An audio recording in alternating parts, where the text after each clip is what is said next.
This is a big season for Nebraska. This is Matt Rhule's third season as Nebraska's head coach. If you don't know the backstory, everywhere that Matt Rhule has been in college football, everywhere he's coached, he's had a lot of success in this third season, which is why the potential for Nebraska this year is extremely high.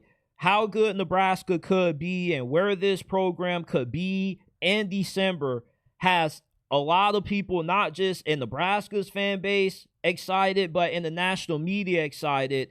Josh Pate, he just put out his CFP projections. He has Nebraska getting in. Maybe they can go 10-2, be a Cinderella team in the playoffs, pull up an upset in the first and second round.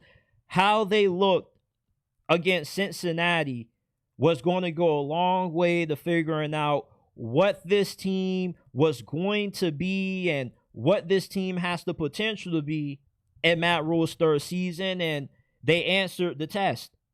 Yeah, it was a closer game than what you probably would have thought it was going to be coming in. Nebraska was a 6.5-point favorite at kickoff, and they went 2017 against a Cincinnati team that showed a lot of fight.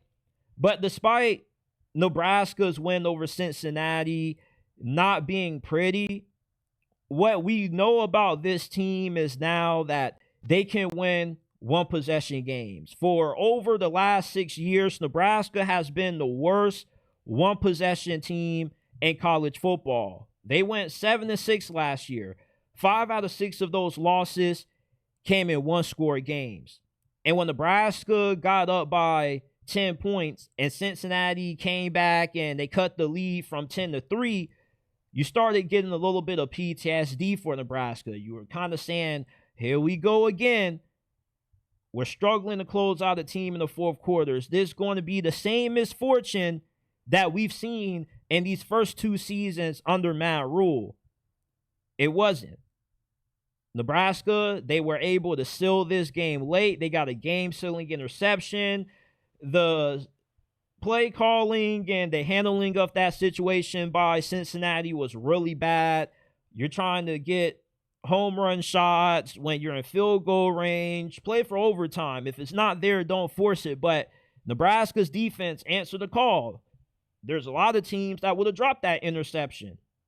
So Nebraska, we know that this is a team that has the ability to close out games. They're physical. They're going to run the football. You know what's coming from Nebraska this year. They're going to run the football, which seems boring to watch. Nobody wants to watch a team just run it 30, 40 times a game. But that's what Nebraska is, and that's kind of what you have to be to win in the Big Ten. The best teams in the Big Ten are always the ones that can run the football successfully. That's what Nebraska can do at a really high level. Running back Emmett Johnson had 108 rushing yards in this game on 25 carries. He was really good at making guys miss and creating extra yards after contact. The passing game, though, Dylan Raiola, if Nebraska makes it to the playoffs and they win 10 games and they live up to their potential, Dylan Raiola is going to be a finalist in New York for the Heisman Trophy. What we saw from him against Cincinnati was a way more different, more comfortable quarterback throwing the football than what he was as a true freshman last year. He's more patient in the pocket with waiting for guys to get open. He's not quick to bail out of the pocket. He'll step up. He trusts his footwork. He trusts his offensive line a lot more. And the biggest improvement, which just completely bounced off the screen for me, was the ball placement, the touch on the ball that Dylan Raiola now has when the ball comes out of his hands. He threw a dime to one of Nebraska's receivers, Naziah Hunter, in the red zone for a tutty, and it was just an absolutely beautiful ball that he put in only a position that his receiver could go get it. He gets joked on for imitating Patrick Mahomes.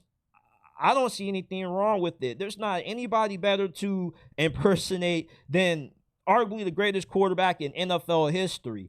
if there ever was a guy that you want to replicate and be like, and you want to mirror everything that he does, from his haircut, what he does off the field, his playing style, Patrick Mahomes is the way to go.